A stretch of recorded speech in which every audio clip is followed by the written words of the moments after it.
സർക്കാരിന്റെ ഉത്തരവ് വന്നിരിക്കുകയാണ്. അതിദരിദ്രർക്ക് വീട് വെക്കാൻ 6 ലക്ഷം എന്നുള്ളത്. നേരത്തെ അത് 4 ലക്ഷമായിരുന്നു. 2 ലക്ഷം കൂടി ഉയർത്തിക്കൊണ്ടുള്ള തീരുമാനമാണ് വരുന്നത്. റഹീസ്, അതിദരിദ്രർക്ക് ആശ്വാസകരമാകുന്ന ഒരു വിവരമാണ് ലഭിക്കുന്നത്. എന്താണ് സർക്കാരിന്റെ പുതിയ തീരുമാനം?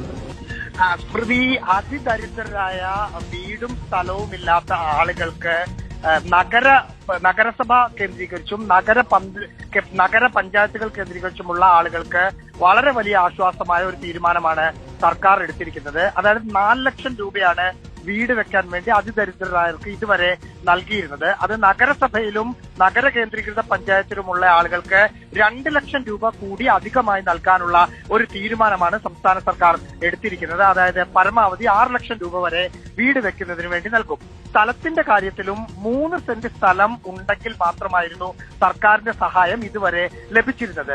പക്ഷേ നഗരപ്രദേശങ്ങളിൽ